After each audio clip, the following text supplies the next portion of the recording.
Good morning. Yes, it's coffee time with God. Amen. Okay. So, our gospel for today, the question about Sabbath, taken from Matthew 12, verses 1 to 8. Let us pray. Come, Holy Spirit,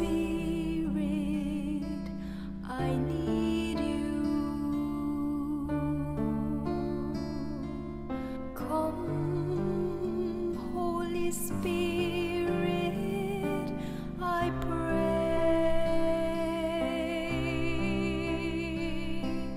Come with your strength and your power. Come in your own special way. Come like a spring in the desert. Come to the weary of soul. Oh, let your sweet healing power touch me and make me whole. A reading from the Holy Gospel according to Matthew. Jesus was going through a field of grain on the Sabbath. His disciples were hungry and began to pick the heads of grain and eat them. When the Pharisees saw this, they said to him, "See, your disciples are doing what is unlawful to do on the Sabbath." He said to them, "Have you not read what David did when he and his companions were hungry, how he went into the house of God and ate the bread of offering, which neither he nor his companions, but only the priests could lawfully eat? Or have you not read in the law that on the Sabbath the priests serving in the temple violate the Sabbath and are innocent? I say to you, something greater than the temple is here. If you knew what this meant, 'I desire mercy, not sacrifice,' you would not have condemned these innocent men. For the Son of Man is Lord of the Sabbath." The Gospel of the Lord. Praise to you, Lord Jesus Christ. So, ako dito yung sabing, have you not read? Have you not read? So, ibig sabihin, dito kasi, nauna yung Old Testament ng time na ito. Tapos ang nagsasabi sa kanya, Pharisees ba sila ang tawag doon? Sila yung pagka-religious, sila yung Ah, nakakaalam. So, syempre, kung sila yung nakakaalam, dapat nabasa nila yon, di ba? So, parang sinasabi dito na talagang pwede talaga tayong magkamali. No, pwede din talaga tayong pwedeng mali ang intindi natin kahit gaano tayo katalino. Kasi itong mga to sila nga ito yung kanilang trabaho, magbasa yeah. ng Word of God. Pero bigla mo sinabi ni Jesus sa kanya, have you not read? Sabi niya ganun, have you not read? Parang hindi niyo ba nabasa? Yan yung trabaho niyo di ba? Tapos ibig sabihin, it's dalawa lang yun. Either hindi nila naintindihan yung ibig sabihin nun, or sa galit nila kay Jesus o naiinggit sila, ginajudge siya. No? Binibigyan agad siya ng judgment para yung mga tao magalit sa kanya. Yun yung nakikita ko dito na pinapakita ni Jesus dito na si Jesus talaga pinadala ni God. Kasi alam niya lahat to yung mga nangyayaring yan hindi pa siya pinanganak nung time na yon, di ba?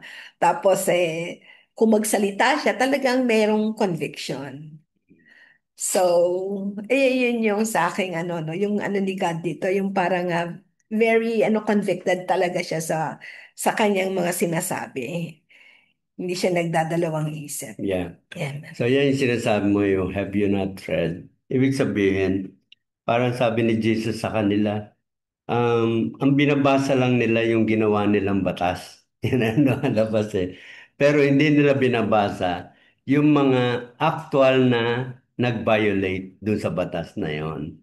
Kailangan talagang maunawaan nila yung kabuuan, hindi lang yung batas na ginawa nila.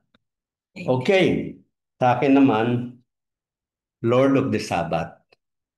Lord of the Sabbath, parang ang sinasabi niya, sino ba yung Lord of the Sabbath?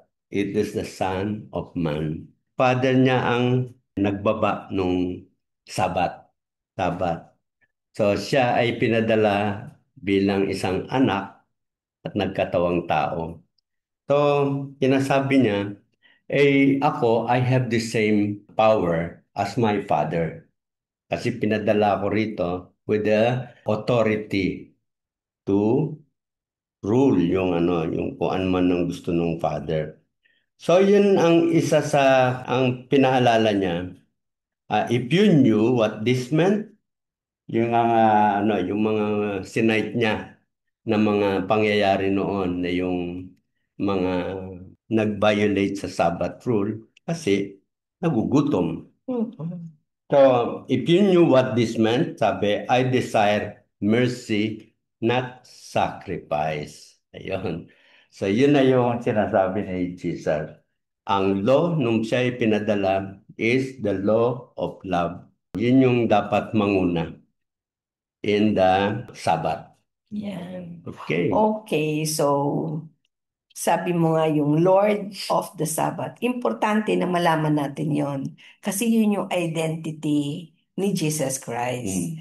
Pag alam mo na yun yung identity niya, syempre, meron siyang authority. Kaya dito, sa pagkasalita niya dito, talagang sinabi niya, hindi niyo ba alam?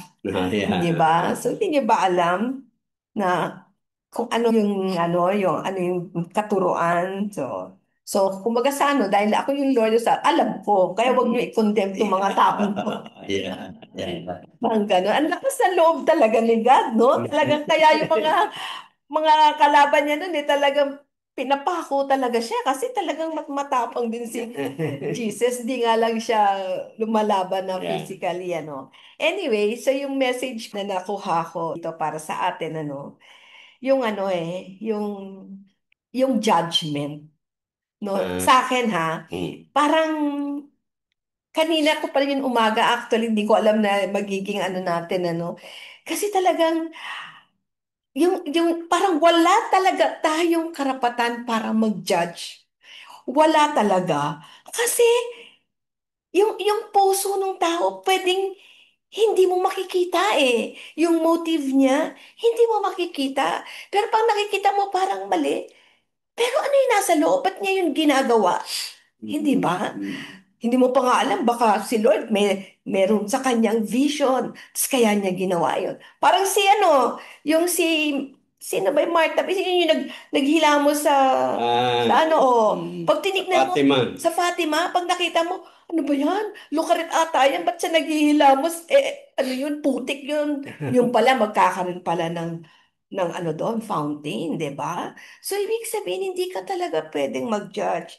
Tingnan mo dito, wag na natin antayin.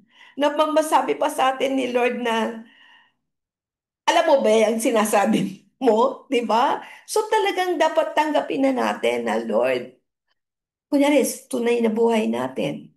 Meron tayong nakita na may maling ginagawa, no?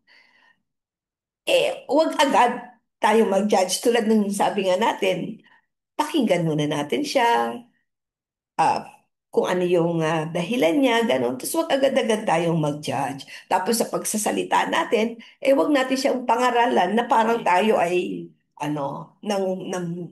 tayo ang boss, parang gano'n. So yun yung ko, parang sabi kasi dito, nag-stick dito sa akin, yung sabi niya dito, I desire mercy, not sacrifice. You would have not, condemned this innocent man kung naintindihan mo o may mercy ka sa kanya. Yun. So, ang ganda. Kasi talagang tinuturuan tayo kung paano tayo tumingin sa tao. Oo. Kasi pagka nag-judge ka sa tao na yun, yung action mo would follow Oo, kung oo. ano ang judgment Totoo. mo. So, minsan pagka nagiging unjust na meron kang ginagawa sa tao, mali naman pala yung iyong pagkakaunawa. Mm. Hindi mo naman pala alam talaga kung ano yung kanyang nasa puso. Kaya nga, sinasabi ni Jesus sila lang, ako lang ang may karapatan because I know what is in their heart. Mm-mm. Tayo, hindi natin alam unless we ask them. Oo. Di ba? Yan yung sinasabi ni Pope Francis. Tanungin mo para maintindihan mo before you make a judgment. Totoo. Yan. Sa akin, importante nga yung alam natin kung sino ang mas mataas pa dun sa sinasabing Sabbath law. So that ang pamantayan ng ating Panginoon is the law of love. So if you are doing something that is coming from love, mas mataas yan talaga. Na yung pinaka-highest order ng ating Panginoon. Love God, love your neighbor. Yung mission para sa atin is that we really have to know who our God is. Dapat na alam natin yon. So that yung mga batas na lumalabas, na kung ano ng mga batas, no? Hindi ba noon ang batas, ang dami, more than 600 sinimplify ni Jesus para lahat tayo maunawaan natin ano talaga yung pinaka-ugat ng kanyang mga commandments. So it is important that we know who is our God and we know kung ano ang pinakauna sa kanyang utos so that hindi tayo mako-confuse. Yon, it is love God with all your heart, with all Totoo. Tsaka sabi nga niya dito yung I desire mercy, di ba? Tingnan mo ha, pwedeng mangyari talaga yan. Minsan, nagja-judge ka agad. Maawa ka muna doon sa taong yun. Kasi, bakit niya ginagawa? Kahit kunyari may mali, ano? Isipin mo, kung alam niya yung katotohanan, o alam niya nagkakasala siya doon, hindi siya siguro gagawin. Maawa ka kasi nagkakasala siya. So talagang dapat maumpisa yung awa mo. Kasi pag nauna yung awa, yung judgment, nahuhuli yan eh. yeah. Tapos yung reaction mo pag awa, iba sa pag judgment. Yes, yes. Iba. Kaya mas maganda yung mercy ka muna. Pag mercy, ang reaction mo, tumulong. May concern. Ah, Diba? May tumulong. concern ka. Rather than i-correct. Oo, rather, yes. Ito na naman tayo si correct. Yan. So, dapat maawa ka muna kasi mali yung ginagawa niya. Alam niya kaya yan. Mm. Kasi yung, yan, paulit-ulit na lang na ganyan ginagawa Yeah, niya. Wala yun, di ba? yeah. Naiinis ka. Iba yung mood mo, di ba? Mm. So, sabi ni God, mercy muna. Alamin natin. Right, right. Tapos, tsaka natin, Yeah. Oh, kausapin. maganda yan. Amen. Okay, so again, we'll see you on Monday, right? Monday na, oo. So, pahinga sila ng Saturday, Sunday because ito na yung balikan nyo yung ating Yung mga mga natin. natutunan dun sa gospel, sa coffee time with God, and the Yes. gospel reflection, kung Yes. nakakagawa na kayo ng sarili ninyong reflection. Yes. And So, then you can review. share. And you can share also. Yeah. Bago pa. Yeah. Okay. Okay. See you Monday. Bye.